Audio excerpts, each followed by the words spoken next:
Detalles de esto, estamos en línea con el economista Amílcar Ferreira. ¿Cómo te va, Amílcar? Te saluda Cristian Viancioto. Buen día, Cristian. Un gusto saludarte igualmente a tu audiencia. Bueno, Amílcar, apareció otra vez ya esto de los bonos. A veces estos términos muy técnicos no son tan simples de entender. Explícanos un poco en qué consisten los bonos. Bueno, los bonos son títulos de deuda, para decirlo de manera más simple. Es como un pagaré Ujú. que emite Paraguay y que compran los inversores internacionales. Es un título de deuda que permite al Estado paraguayo financiarse en el exterior. Y el día de ayer se dio una emisión de bonos por un valor total de $1.000 millones. El 50% de eso se hizo en dólares y el otro 50% en guaraníes. En el caso de los bonos emitidos en guaraníes, es la primera vez que Paraguay coloca bonos en su moneda local en el exterior, ¿vale? Es decir, inversores internacionales que en cierta manera confían lo suficiente en la moneda nacional para comprar bonos denominados en guaraníes. ¿Y cuánto es el total de los bonos emitidos, Amílcar? Sí, se hizo, como te dije, en dos mitades, ¿verdad? Sí. 50% de la emisión, $500 millones, se hizo en dólares al plazo de 12 años y se colocó con una tasa del 6% anual. Y Sí. el otro pedazo se hizo el equivalente a $500 millones, pero en guaraníes Ujú. al plazo de 7 años a la tasa de 7,9% anual. Y este tramo en guaraníes, digamos, esta porción de bonos en moneda local en guaraníes es lo novedoso. Es la primera vez que Paraguay emite bonos en su moneda local.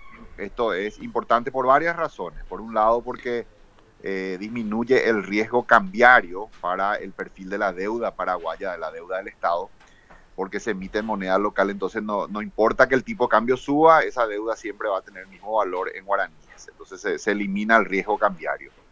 Por otro lado, también le sirve como una referencia al sector privado para conocer la tasa de interés en guaraníes, porque si eventualmente en el futuro empresas privadas de Paraguay quieren emitir bonos denominados en guaraníes en el exterior, ya ahora ya conocen la tasa, que al plazo de 7 años es de 7,9%.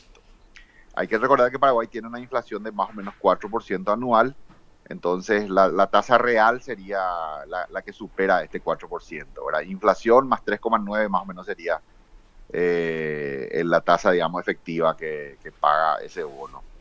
Y bueno, es la primera vez que se logra colocar bonos en guaraníes.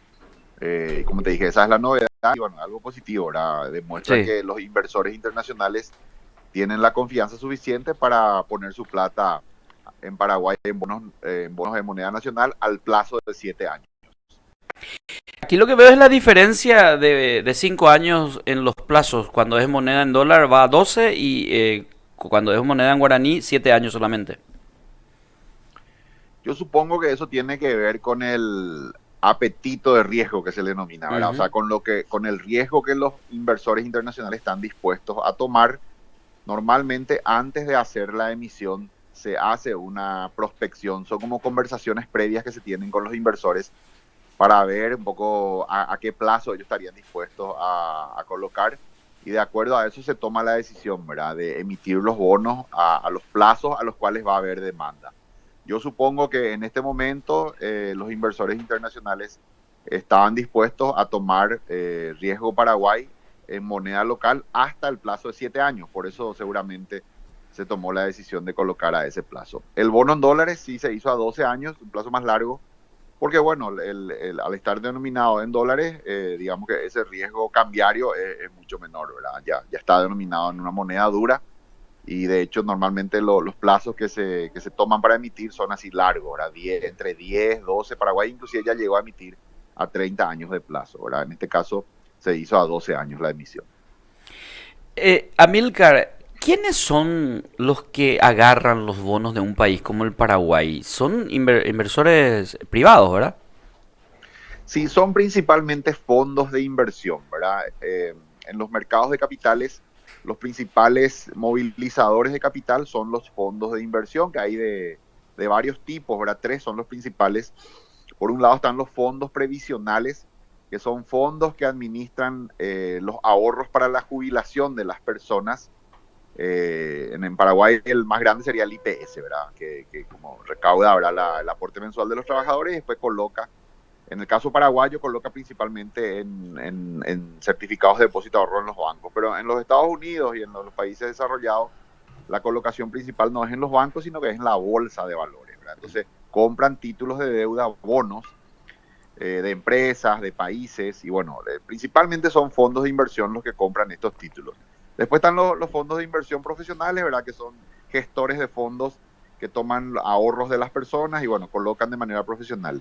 Y finalmente están los fondos soberanos, que son también fondos, pero son de países que tienen superávit en su balanza comercial, que acumulan, digamos, recursos. Típicamente son los países petroleros que tienen exportaciones, digamos, mayores a sus importaciones y que por ende acumulan reservas y, bueno, después colocan esas reservas también en las bolsas de valores internacionales. Y no es que todos los países del mundo coloquen bonos en moneda local, son un grupo selecto de países al cual Paraguay ahora se incorpora, países que logran colocar bonos en su moneda local en el mercado internacional. Para que esto ocurra, el país tiene que tener la suficiente estabilidad. Paraguay lleva ya más de 20 años de estabilidad macroeconómica. Esto empieza en el 2003 con el gobierno de Nicanor y se extiende después a lo largo de diferentes gobiernos, ¿verdad? Que Paraguay tiene baja inflación, tiene una ley de responsabilidad fiscal que limita el déficit fiscal. Por otro lado, tiene un banco central que es independiente, al cual le está prohibido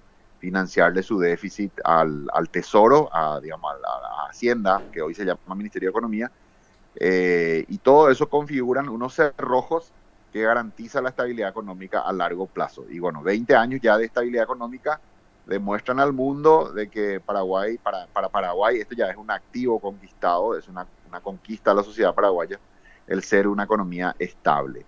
Y con estos antecedentes se presenta al mundo, ofrece los bonos y bueno, hubo demanda suficiente. En el caso de los bonos en moneda local, la demanda fue 2,5 veces lo ofertado y en el caso de los bonos en dólares fue 8 veces lo ofertado. O sea, hubo más demanda, compradores interesados en comprar que bonos, ¿verdad?, suficientes para abastecer esa demanda. Y esto es una buena señal. Cuando la demanda es grande, hay competencia por comprar los bonos y la tasa de interés entonces mejora. Se colocó a una buena tasa en ambos casos, tanto en dólares como en guaraníes. O sea, hay plata en el mundo. El mundo está lleno de plata que busca invertir. Lo que hay que generar son vehículos, ¿verdad? O sea, el convertirse en un vehículo de inversión en un país serio, con una justicia también seria, que funcione bien, que brinde garantías, con un sistema político estable, con una macroeconomía estable. Cuando un país se vuelve serio, cuando un país ofrece todas las condiciones de estabilidad, de reglas de juego claras y estables a largo plazo, el capital fluye, el capital viene. El mundo está lleno de dinero ávido de invertir, pero hay que crear las condiciones, ¿verdad? Y Claro. Paraguay, por ahora todavía no somos una fórmula completa, somos equilibrio macro, pero dicen las calificadoras con debilidad institucional, principalmente referida al sistema de justicia, ¿verdad? Fiscalía, Poder Judicial, Contraloría, tienen que hacer mejor su trabajo, ser más fuertes, más serios, ¿verdad? Pero vamos en el camino correcto. Yo creo que a este ritmo vamos eventualmente a alcanzar el grado de inversión. Recientemente la calificadora internacional Standard & Poor's, que es la más importante que hay en el mundo, le elevó la calificación crediticia a Paraguay en una escala del 1 al 20, Paraguay era 9 y Standard & Poor's elevó de 9 a 10, ¿verdad? Algo que ya habían hecho anteriormente las otras dos calificadoras, Moody's y Fitch. En este caso Standard & Poor's, que suele ser la más rigurosa, la más, digamos, la que se tarda un poco más en dar estas mejoras, la semana pasada le otorgó a Paraguay esa mejora de calificación, pasándola de 9 a 10. Y a partir de 11 ya es grado de inversión. O sea que hoy estamos más cerca que nunca del ansiado grado de inversión. ¿Y por qué es importante alcanzar esta categoría? Porque los principales movilizadores de fondos en el mundo son, como dije, los fondos de inversión. Y en un altísimo porcentaje, diría más del 90%, estos fondos tienen un reglamento que no les permite invertir en países que no tengan grado de inversión. O sea que del 1 al 10 están todavía en términos futbolísticos jugando en la división de ascenso. A partir de 11 ya juegan en primera y entonces ya los grandes fondos de inversión pueden invertir en países que tienen esta categoría. Por eso que es muy importante que Paraguay eventualmente alcance ese grado de inversión, porque los niveles de inversión extranjera se van a elevar sustancialmente. Solo hay que mirar países de la región similares a Paraguay que tienen grado de inversión. Por ejemplo, Uruguay, los niveles de inversión extranjera que recibe son 10 veces mayores a los que recibe Paraguay. Mientras que Paraguay recibe más o menos 300 millones de dólares por año, Uruguay recibe 3.000, ¿verdad? Entonces, tiene muchas ventajas el convertirse en un país serio, estable, con una tradición de fortaleza institucional, porque los niveles de inversión extranjera se van a elevar sustancialmente y con ello también los niveles de empleo, ¿verdad? Que va a generar mucho empleo en Paraguay. Y bueno, Paraguay ya tiene muchas precondiciones, yo diría la mayoría de las precondiciones ya conquistadas, tiene estabilidad macro, 20 años.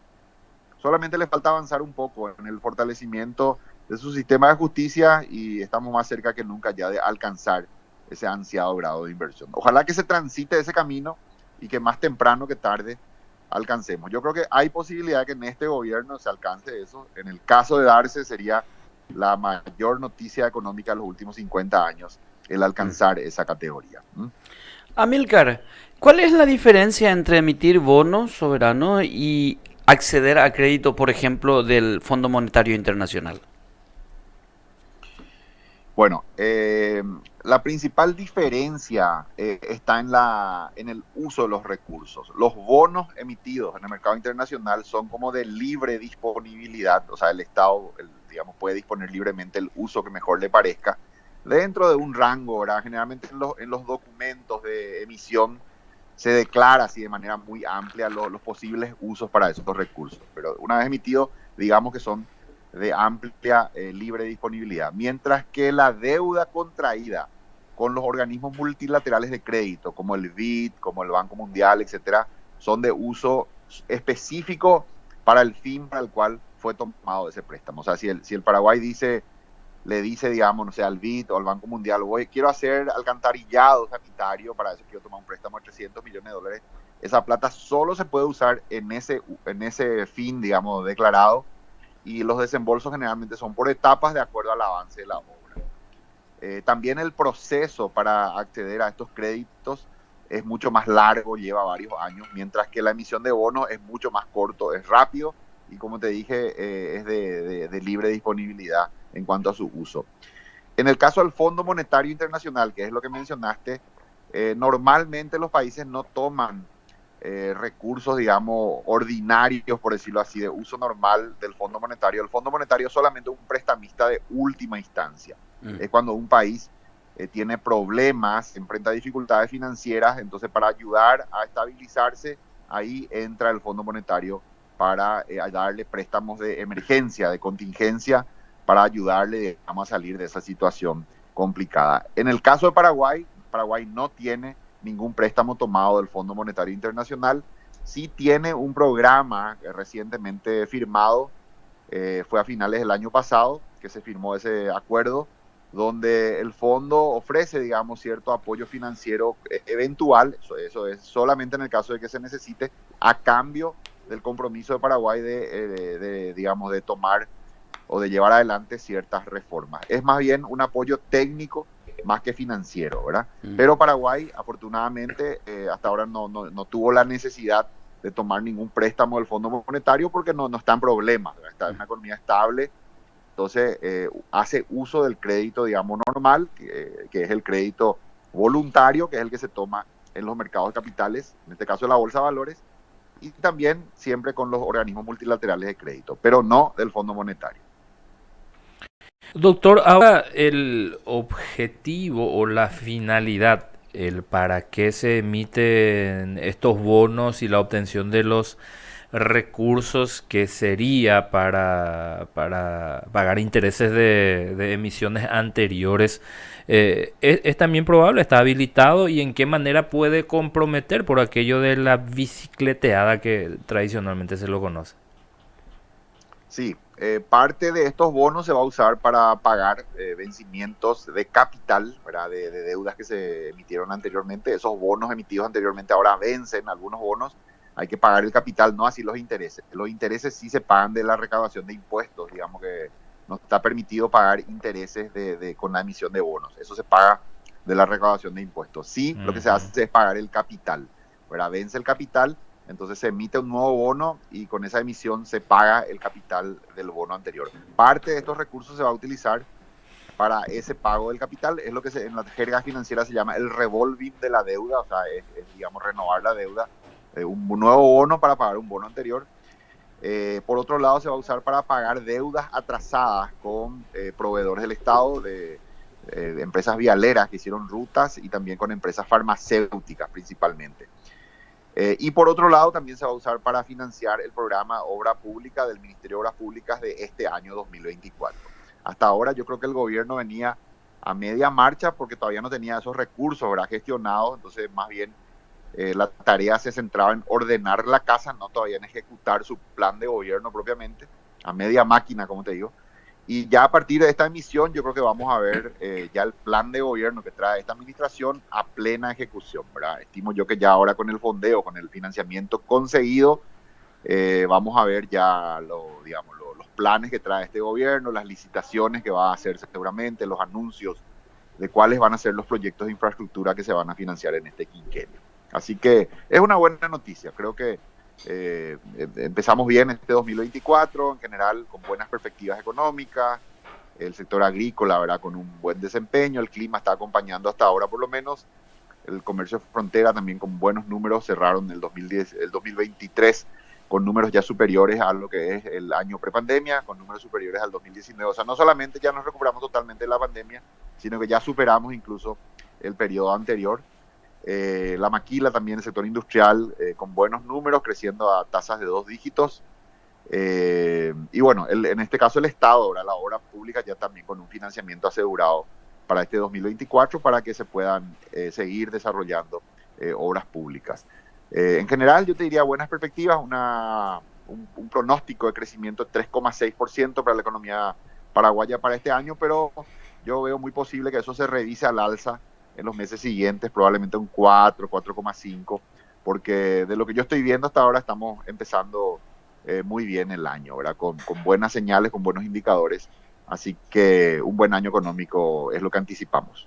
Ahora bien, y es lo que genera mucha duda, no sé si decir incertidumbre, pero sí cuanto menos duda en la gente, es si Paraguay hoy tiene una sólida y robusta economía, tiene una calificación país en alza, ¿por qué entonces no se pueden hacer frente con las necesidades de inversión interna, por decir así, en obras de infraestructura y demás, con lo que el país genera? No se alcanza lo suficiente? ¿Y en qué manera esto puede comprometer la economía a futuro, doctor? Mira, Paraguay apostó por un modelo de bajo impuesto, lo que conocemos como el triple 10, ¿verdad? Esto tiene sus ventajas, pero también tiene su contracara, ¿verdad? La ventaja sería que, bueno, hace que el país sea muy atractivo para la inversión, bajos impuestos, en términos comparados con otros países de la región. Pero la contracara es que el Estado tiene pocos recursos para digamos, satisfacer toda la demanda de servicios de salud, de servicios de educación, de desarrollo de infraestructura. Justamente por eso, ¿verdad? Porque la recaudación es pequeña, porque ese es el modelo por el cual apostamos. Y además yo le agregaría también cierto desorden, ¿verdad?, en el gasto público. Todo esto que estamos viendo últimamente, ¿verdad?, de los familiares contratados, eso vemos, es un vicio, ¿verdad?, lastimosamente en nuestro país, de la sobrecarga de funcionarios públicos.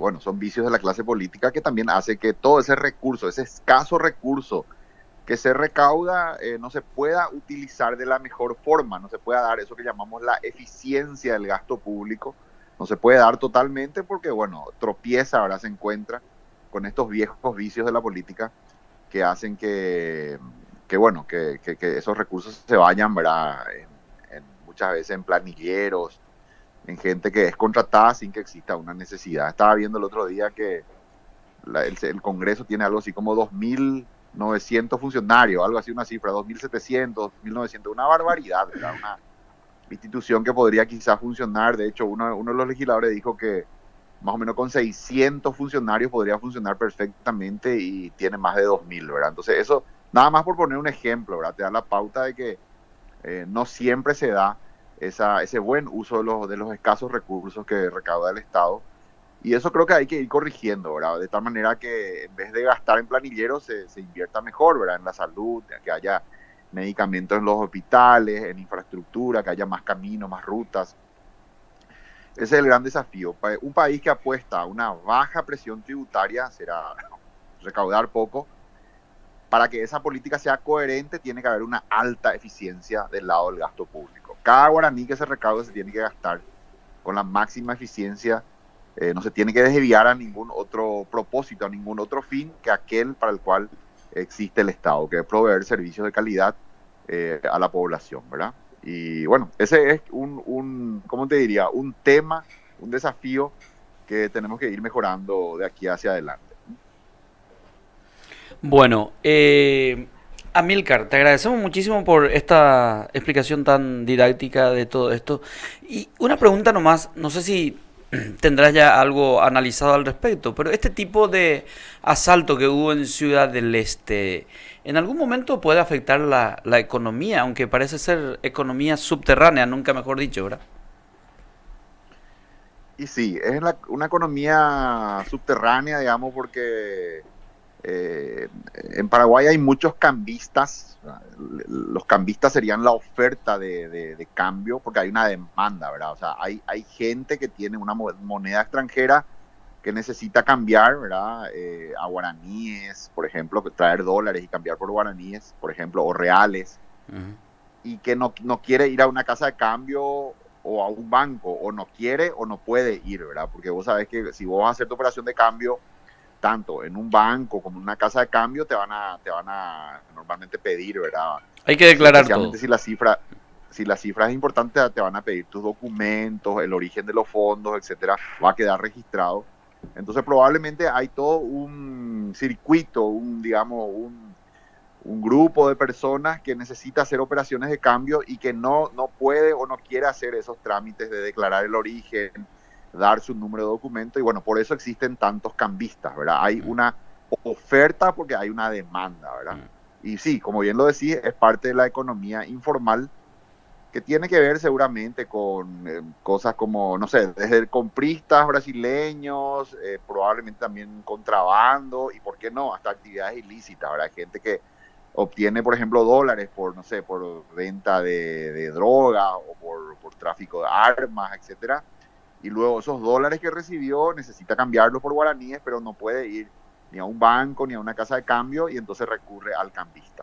Esto ha llevado por ahora una característica de nuestra economía, esa parte informal que existe y bueno, que funciona. En este caso, los cambistas tenían, parece, una especie de búnker en pleno centro de Ciudad del Este, donde había cajas de seguridad, donde cada cambista guardaba, digamos, ahí su elemento de trabajo, que en este caso son los billetes en efectivo, ¿verdad?, para su trabajo diario. Por una cuestión de seguridad se habían organizado de esa manera, pero aparentemente no tenía todas las medidas de seguridad requeridas para guardar valores tan importantes. Y bueno, el crimen organizado, una vez más, ¿verdad?, comete este golpe, ¿verdad? Hicieron un túnel de alrededor de 50 metros con cierta calidad, digamos, de ingeniería, porque o sea que el túnel mal hecho se derrumba, ¿verdad? Entonces creo que habrán invertido un poco para hacer algo de cierta calidad, llegar hasta esa bóveda, perforarla y finalmente robar todos esos valores. Una lástima, digo, por la gente que perdió ese dinero, Sí. pero creo que también demuestra, ¿no?, la precariedad con la que muchas veces se opera en esa economía informal y los riesgos, obviamente, a lo que se está expuesto. Aníbal, un abrazo, gracias. Un gusto, un cordial saludo. Gracias, Amílcar Ferreira, economista, hablándonos